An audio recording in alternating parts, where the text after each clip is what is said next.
Greetings and bienvenue, Midnight Crew. Thank you for returning to this broadcast. And welcome to new viewers joining us for the first time.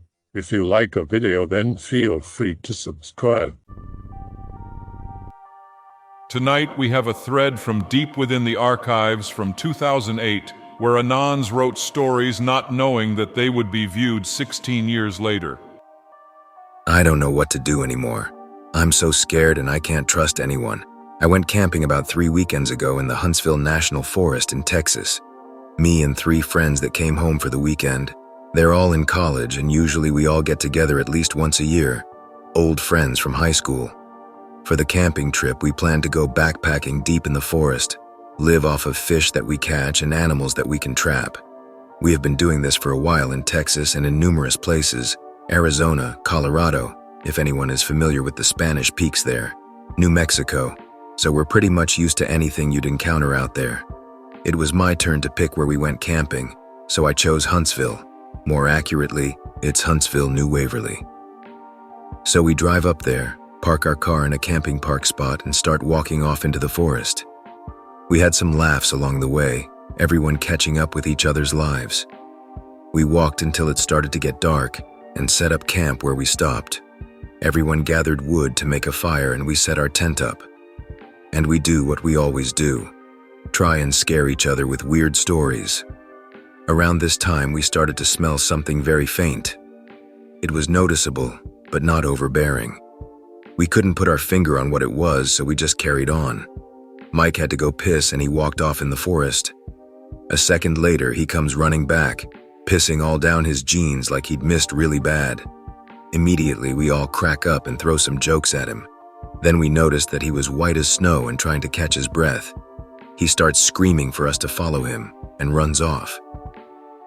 We all get serious and go follow him, not knowing what the problem was. We started to hear a faint scream and crying in the distance, in the direction we were running. It was pitch black away from the camp and Mike had the only flashlight. We left ours at the camp. He had his from his trip taking a piss. So at this stage we didn't have much choice but to follow the light, which was frantically pointing here and there in front of him. The scream gets closer, and Mike starts to slow down. We then noticed a ratty old cabin that looked like it was abandoned, except for a faint light that we could see from one of the old mildew-covered windows. The crying was intense. Whoever it was couldn't breathe enough to let out a full yell. We all followed Mike up to the front door, and we could all hear the crying from inside. As soon as he knocked on the door, it stopped. We all waited and heard really heavy footsteps walking fast to the door. There was a giant slam against the door and the sound of a bolt unlocking. Then nothing. We waited for a bit, knocked a few more times, but still nothing happened. We walked around the house. There was no fucking way any of us were leaving each other's side, and noticed a window, which was a good way up. Alex took a deep breath and asked us to give him a boost so he could see inside. Me and Mike lifted him up to the window. We watched him brush away dirt and webs from the window and place his face close to the window to try and see something. There was a quick beat. Then suddenly he breathed in fast and let out a loud scream. Then he fell back from the window screaming bloody murder the whole way. We all tried to calm him down, but he was hysterical. We went to him, but he started to shake, punch, kick, you name it, and then took off towards the camp. None of us wanted to be separated, so we all ran close behind him. We caught up to him and grabbed him and set him down. The fire was dying out, so I grabbed some nearby wood that we collected and added it to the fire. My hands were shaking and I had to do something. I went back to Alex and we all tried to calm him down. He wouldn't. He kept screaming and was breathing so hard that he eventually fainted. All of us are terrified now and we all kept the fire high until sunrise. Periodically, Alex kept waking up, screaming just like before. By sunrise, he was up and looked catatonic, just mumbling to himself and whimpering. Me and Mike decided to go look at the cabin now it was daylight. We searched where we thought it was, except there was nothing there. Nothing at all. The indistinct smell from last night had now grown into a very strong smell of something dead, something stale. We headed back to the camping site. When we got there, we found Alex had chewed into the sides of his face and swallowed so much blood that he was throwing up. John was at his back and he looked like he was about to die from exhaustion. I guess we all looked that way. I just didn't notice until I saw his face. Alex said quietly that we need to leave. Now. We all started to pack up the tent. It started to rain really heavily. It was about noon, and the sky started to grow really dark. Alex started to go into a panic. He went and grabbed a big stick and yelled at us to leave it and leave now, or he'd knock us out and drag us out of there himself. Mike started to yell at him, and they started to fight. We broke it up and finished packing, and then started to make our way back. After a little while, we arrived at a creek we had crossed the previous day, only it was flooded over, and the water was moving too fast for us to cross it. Alex started to scream again, yelling at Mike for taking his time packing up the tent when we could have gotten out of here. This went on for a while until we finally convinced Alex to calm down and tell us what happened.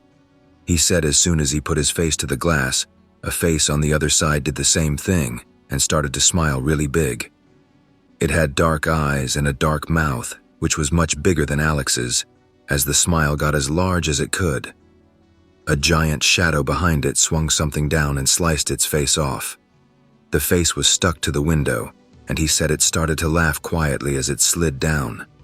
Mike, still pissed off, and though he wouldn't admit it, beginning to get freaked out, started to argue with him again. We eventually started to follow the creek for a way to cross. We then started to see toys floating in the creek. Really old toys, old Barbie dolls and baby dolls. This wasn't like any old trash floating in the creek though. There were a lot of Barbies, a lot of baby dolls. One washed towards the side and Mike picked it up.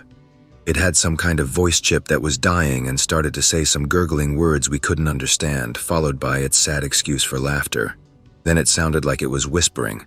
We thought the batteries must be dying. He threw it down. We kept going and the sun was starting to set. Alex was freaking out more now and was whimpering and breathing heavily. We all started to see shadows move behind trees, something we all called BS on until we all were seeing it. It was barely light out, and we stopped as we saw the cabin right in front of us. None of us knows what to think. Mike says, "This is bull, I'm going in there." Alex tries to stop him. We all do. All of us just wanted to go home. Mike says to all of us to fuck off, do our own thing. He doesn't care anymore. This is all bull. We start to hear hundreds of the same sort of baby doll as before, laughing, whispering, and trying to sing. We started to move forward past the cabin, all of us, and kept pushing forward. We smelled something dead in the air, something stale, the same something as before. We started to hear something crying and something screaming. We kept on going. We eventually crossed the creek and left the woods. We got back to our vehicle and got in. It's pitch black and we drive. We are about to get on the 45 to Houston, but the road is under construction and can't be accessed. It points to a detour. As we head towards the detour, it seems to be a small, bumpy dirt road going into the woods. We then see a young girl come up to us. She looked like she was in trouble, young and pretty. She approaches the passenger side door, and she looks like she's really drugged up or beaten up. Alex doesn't roll down the windows, nor does he open the door. She reaches for the handle and he immediately locks it. She puts her face on the window and starts to smile really big. We floor it. Alex starts to cry and scream, and we are all breathing heavily. We finally cut on a street that takes us to the 45 and we take it the whole way. When we get back to my apartment, everyone doesn't know what to say, and we all break apart and go our separate ways. Mike messages me later and says he is going to go back. I try to convince him not to, and all he does is say it was our own minds that were screwing with us. I think he just went to prove to himself he wasn't scared. I can smell that stench everywhere now. I don't go out anymore. I just stay in and don't answer the door. Last week, everyone I met was acting really strange. People that I knew for a long time and total strangers. My own dad. When I went to his place to eat supper with him, he just watched me strangely when I was sitting down. He didn't say a word the whole time. I kept asking him, "What's wrong?" He just slowly shook his head. When I was leaving to go home, I turned to wave. He had black eyes and an open mouth like he was in pain. When I started to walk back, he shut the door and bolted it. I stayed there knocking and knocking. Nothing. I called him. His phone was disconnected. I even called the police. Halfway through the questions they were asking me, the connection started to fade into static. I could hear a faint mumbling, singing, and laughing. Mike has completely vanished. There is not even a record of him being alive. When I call Alex's house, they talk to me like I'm some salesman. They say they don't know any Alex, and to please stop calling. The person who tells me that is Alex's mother. I can't get a hold of John. Someone knocked on my door, and when I went to look, I saw a face completely covering the peephole, and a giant smile started to form. I called the cops again, and instead of it turning into static, they acted really strange. "Sir, are you affected by any drugs at the moment?" "No." "Are you coming home anytime soon?" "Excuse me, come home." And the phone call ended. My mail slot swings every now and then. Someone is sliding pieces of baby dolls through it. I try to call people now, and all I can hear is static and bad baby doll noises and this crying and screaming. My TV is busted, but when I go to piss, I can hear it on. I might be going insane. Whoever lives above me started to scream in pain and crying deeply recently. I hear giant footsteps from their apartment. I hear bangs and something falling to the ground. From the neighbors to the right of my apartment, I hear what sounds like a baby that never gets tended to. And then it sounds like a baby doll whose batteries are dying. My phone has been ringing now, and it's Alex telling me things in a language that I have never heard before, nor could even manage to repeat. I kept getting emails of pictures of black and small colorations. Now I can't even access my email. Someone knocks on the door, then they slam against it. I hear the bolts unlocking one by one, and I run to make sure to lock all of them back and sit down crying. What do I do? My electricity keeps dimming. My water, sinks, bath, shower, all smell like something dead. I keep seeing a shadow of someone behind me raising something up in the air, and I just take off to the other side of the apartment with my head against the wall. I've boarded my windows shut. Someone was throwing rocks through them. I never could see who. I have boarded my bedroom in. I hear crying and screaming in there now. And right now, while I'm typing this, I can see the reflection off the computer screen of some shadow behind me. Normally you sleep soundly, but the thunderstorm raging outside is stirring you from your sleep. You begin to doze, then another crash jolts you awake. The cycle lasts most of the night. So you lay there, eyes open and outward, looking at your room stretching out before you in oblong shadows. Your eyes move from nameless object to object until you reach your mirror, sitting adjacent to you across the room. Suddenly a flash of lightning and the mirror flickers in illumination. For a scant second, the mirror reveals to you dozens of faces, silhouettes within its frame, mouths open and eyes blackened. They stare out at you, their black pupils fixed upon your face. Then it is done. Are you sure of what you have seen? Unsettled, you don't sleep for the rest of the evening. The next morning, you remove the mirror from your wall and toss it in the trash. It didn't matter if the vision you had seen was of truth or falsehood. You wanted to be rid of that mirror. In fact, you scrap every mirror in your house. Weeks pass, and the event of that night falls into passive memory. You are spending the day at a friend's house, and it's time to use the bathroom. While you are in there, the faucet starts to run without you prompting it. Taken aback by this, you do not yet act, trying to reason with your paranoia in your mind. The water starts to steam and a skin of moisture covers the mirror up above. You're watching intently as words form. Please return the mirrors. We miss watching you sleep at night. My neighbor, Mr. White, is usually a quiet old man, spending his days in a rocking chair on his porch, watching the city and his life pass by. However, to say that he's odd would be an understatement. He dresses from head to toe in solid black clothes. The few times I've talked to him, he seemed like a nice guy, a little standoffish perhaps. Nothing to indicate why he dresses in all the flamboyant colors of a chimney sweep. It was the first day in August when the screaming began. 1 a.m. sharp in the morning, a horrible scream pierces the thin wall between our flats. As suddenly as it started, it stops, leaving my heart hammering and my mind awake. This continues for the rest of the week, but each time I make up my mind to confront him about it, the screaming stops and I lose the nerve to knock on his door. The next day he's out on the front porch again, dressed in his usual black attire, from black shoes up to black socks, pants, jacket, shirt, glasses, and finally hat. "Good morning," he mumbles as I pass. I almost stop and ask him about the past few nights, but the way he rocks back and forth on his chair, his head pointed straight ahead of him, I'm still too weirded out to talk to him about it. I got back that evening to see him take off in an airport shuttle.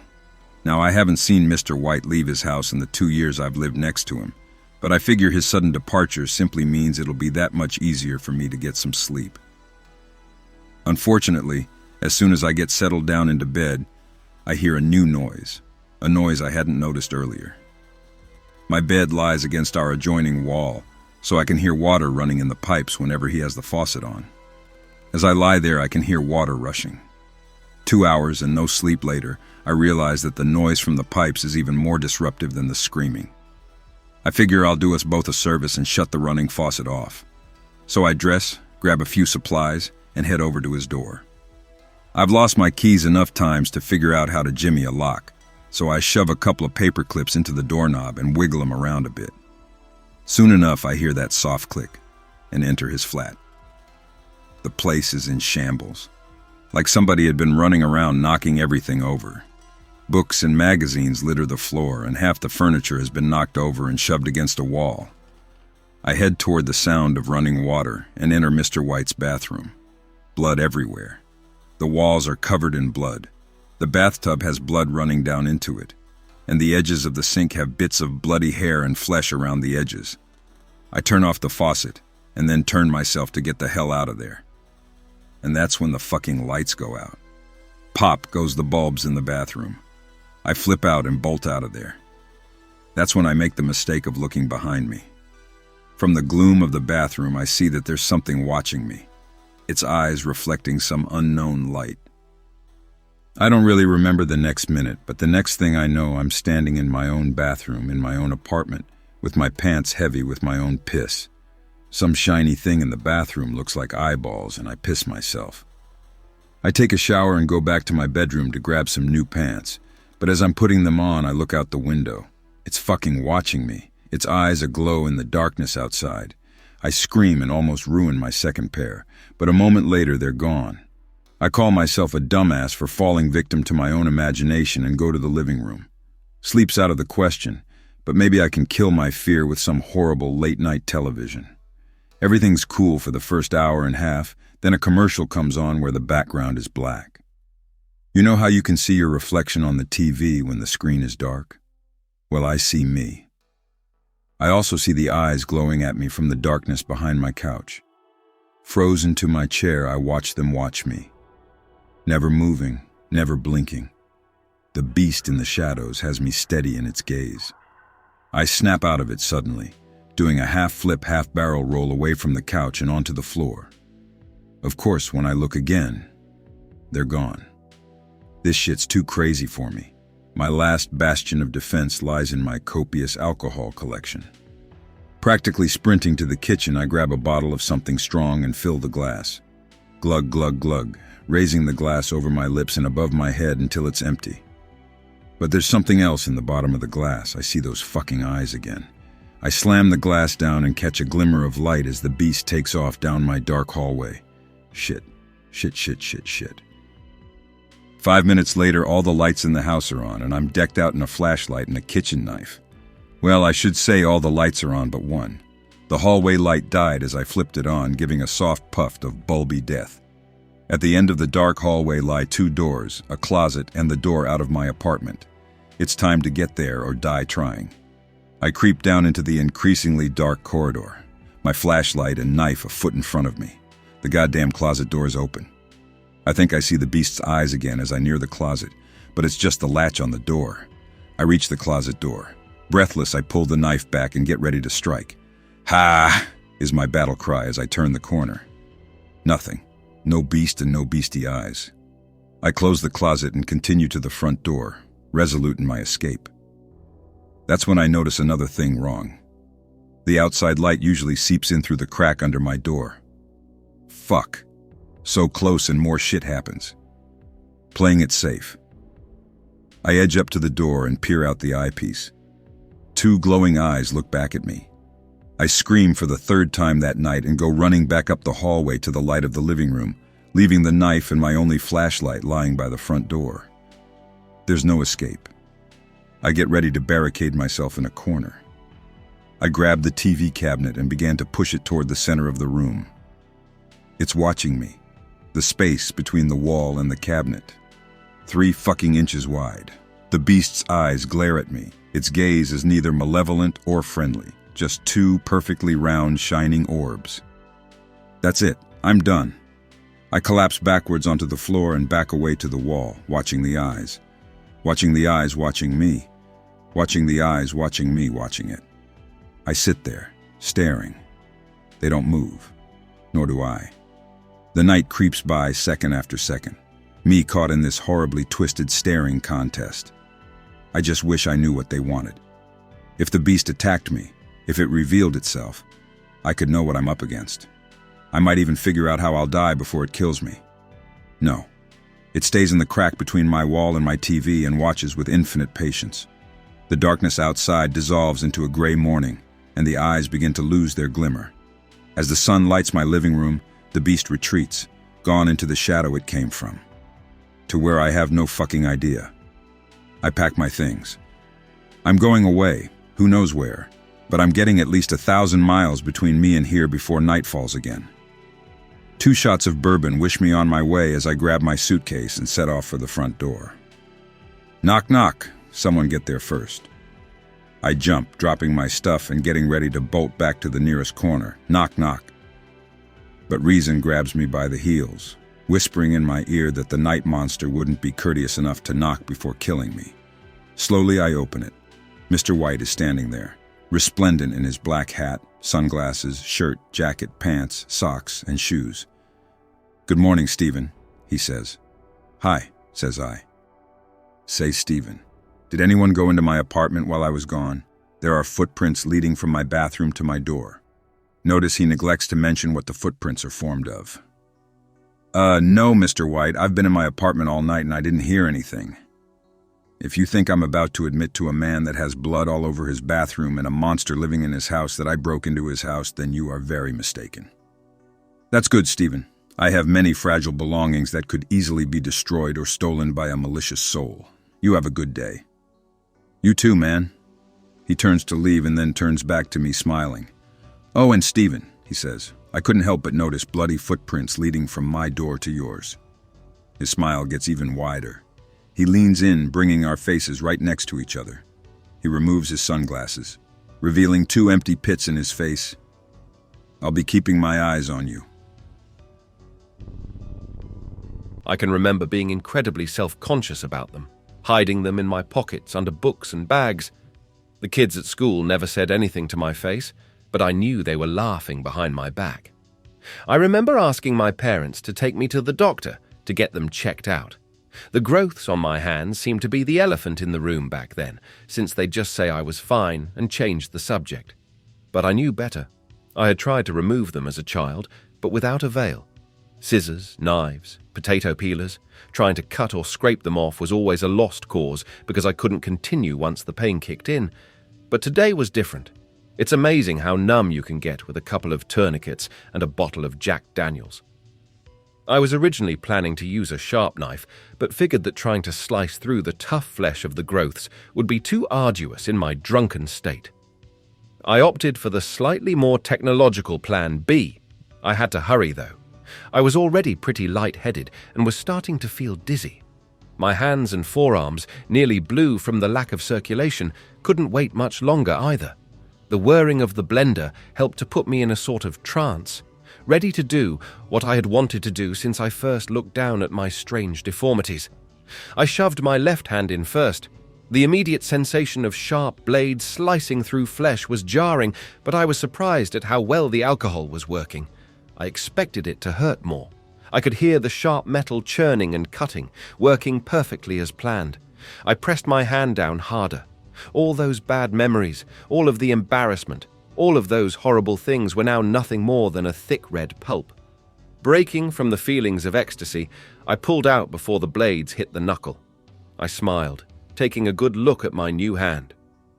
As for the growth well, 5 down and 5 to go. This is long and boring and only borderline paranormal, but it's the best I got. As a kid, I lived in a backwater part of the Appalachian foothills. My dad had bought a huge plot of land dirt cheap, but unfortunately he spent all the funds on the land, so we had to clear the area for our house ourselves, with chainsaws. We found a horseshoe propped in a tree, thin and rusted but still intact. We kept it for good luck, since whoever had put it there had been careful to keep it upright so the luck didn't fall out. The house wasn't really a house, just a puke-pink trailer so decrepit it had to be hauled in on a flatbed truck. However, we fixed it up. It was disgusting, grueling work, but we did it. I remember finding petrified instant biscuits in the oven we salvaged. I got the room on the end of the trailer, the one closest to the untouched forest behind us, which terrified me. But then my father is sadistic and probably wanted to build character or something. The cicadas at night were deafening. I guess my father must have been going through a midlife crisis because he decided to try his hand at animal husbandry and bought a billy goat named Stanley Boots. We let him roam free since there was a lot of land and not a lot of people around. As anyone who has ever been around goats knows, they are filthy. His pebbles littered every surface and had to be swept daily from the porch. Yes, that's real country for you. We let our goat sleep on the front porch of our trailer. However, Stanley in his roaming apparently found a plant that didn't agree with him. I don't know what it was, but we found him stumbling around, bleeding, with green foamy sludge dripping from his mouth. I had to hose him down to clean all the vomit out of his fur. We made a bed for him out of old blankets and he recovered overnight. The next day he was up and back to his usual routine of shitting on anything he could find and stripping the bark off the apple saplings we were trying to cultivate. The next day, however, we found him again in the same condition. Whatever he was eating, he must have liked it too much, sort of like an alcoholic drinking until he gets violently ill. Tired of the mess, we finally decided to put the goat on a dog runner, being too poor to afford proper fencing. He hated it. I could hear him bleeding desperately all night, pulling on the chain until the collar cut into his neck. It became a new morning routine to go and untangle him. He managed to tie himself into some amazing knots around trees he should barely have been able to reach. He had lots of room on the runner. We made sure of that, so we couldn't understand why he kept trying to get into the woods. Presumably, he wanted more of his green plant. One morning, however, I woke up to an unusual silence. No more of the "help, I'm stuck" bleeding. I went out and found him lying on his side, his belly bloated and flies already crawling in his fur and all over his eyes and mouth. Getting closer, I could see what had happened. He had gotten himself tied around a tree again, but this time he'd rooted into an underground yellowjacket nest. Being tangled up, he couldn't run from the bees, so he choked himself to death trying to get away. That he was already rotten was no surprise. It was midsummer and animals decay here like they do in a tropical rainforest. In a big way, I was relieved. I knew I wouldn't miss Stanley. He had been a pain in the ass since my idiot father got him. My parents were never very gentle with me, so it was my job to dig him a grave. I chose a spot at the bottom of the field and dragged his stinking corpse down by the horns. Some of his flesh sloughed off on the rough, weedy dirt. Digging was tough. It was only 10 a.m., but already hot and muggy, and the dirt was nothing but rocks and roots all the way. After an hour, I had only dug about 3 feet down. At this point, I was disgusted. The goat stank, and the flies and bees kept coming to sample me after they'd finished with Stanley. So I grabbed him once again by the horns and stuffed him as best I could into the hole. His head almost crested the top. I covered him in dirt and packed the hole as best I could, then laid a big sheet of plywood with a few heavy rocks so scavengers wouldn't dig him up. The last thing I wanted to clean up was scattered scraps of rotten goat hide. That wasn't the end of it, though. Perhaps it was because I was so used to it. I kept hearing bleeding at night while I tried to sleep. I had to keep the window open because the room was sweltering, and in between the deafening roar of the cicadas, I kept telling myself I was imagining things. I knew he was dead, but night after night I kept hearing Stanley bleeding. It was driving me crazy. I started keeping a radio on at night to drown out anything else. I took the old horseshoe and kept it above my bed. Anything to ward off the vengeful spirit of that fucking goat. Our local version of monsoon season came near the end of August, and the newly clear-cut land was eroded badly. I knew Stanley's grave must have washed out, but I did not want to see it. It had been nearly a month since I'd buried him, and I knew it would not be a pretty sight. I only hoped bits of him wouldn't start turning up in the yard. Peering reluctantly from a window, I thought I could see the plywood where it had been, but darkness underneath and what might have been white from exposed bones. I tried to put it out of my head and spent the rest of the day avoiding that window. That night I went to bed with the radio on and the window open, grateful for the rain against the aluminum siding, drowning out even the cicadas. I slept soundly until about 1 a.m., when a loud crack of thunder jerked me awake. It was really storming outside, lightning flashing about once every 5 seconds, some close enough to shake the walls. It was also very cold. The power was out and the radio off, and in between the booms of thunder I was sickened to hear the same old bleeding. I sat up to close the window next to my bed, then laid down and stuck my fingers in my ears, trying to go back to sleep. But the bleeding got very loud, louder even than the thunder. It was unmistakable by now, right below my window. I was very close to having a nervous breakdown, and in my desperation I decided to accept the impossible and confront the undead goat I had been trying to push out of my brain for the last few weeks. I sat up, pushed my window open, and grabbed the horseshoe. For something to throw, I guess. I stared out into the pitch blackness, but everything was quiet now. Just rain. Relieved but frustrated, I yelled, "Fuck you, goat, go back to your hole and stay there." Then flung the horseshoe as hard as I could into the darkness. Then I slammed the window and laid back down. After that, I heard nothing. Eventually, I just fell asleep. The next day, I decided to go and fix Stanley's grave. I figured maybe his restless spirit would leave me alone if I just gave him a decent burial instead of the half-ass hole I had shoved him into. I approached the plywood slowly, dreading what I would see. The ground had definitely been washed out underneath, and when I looked under, I could see the goat skeleton, white and yellow, with bits of fur clinging matted here and there. He had been picked clean by scavengers. With the dirt softened by rainfall, it was much easier to dig. I dug a good 5 feet, then hauled the skeleton out of the old grave with the shovel and covered him good. I laid some big heavy rocks all around like a cairn. I even made a cross out of scraps and carved a crude "Stanley Boots R.I.P." into the crossbar. For added security, I went into the woods and found the horseshoe and put it upright against the cross. From there on out, the nights were quiet. The cicadas quit chirruping and the goat finally quit bleeding. I slept with the window open and enjoyed the cool breezes of autumn. And now a meme one for the road. Somewhere in West Philadelphia, you will find an old basketball court with a single ball lying in the middle. Pick it up and start shooting hoops. After a while, a small group of hooligans will approach you and challenge you to a fight, which you must accept. After the fight, you must go home and relay the events to your mother.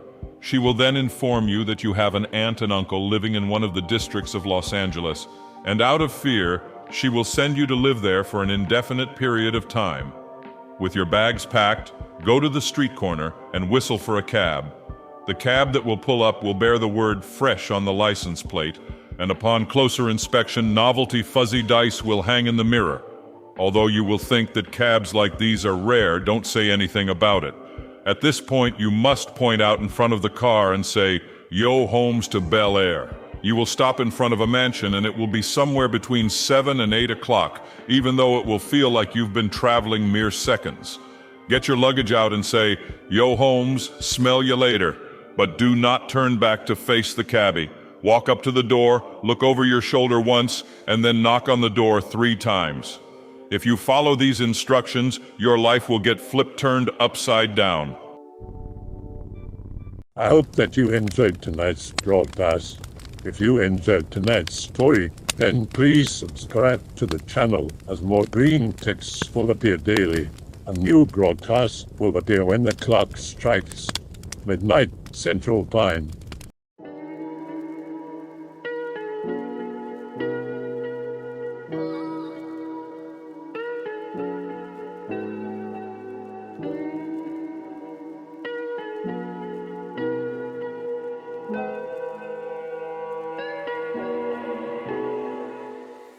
Remember to check the Odyssey and Rumble pages for separate archives of previous broadcasts.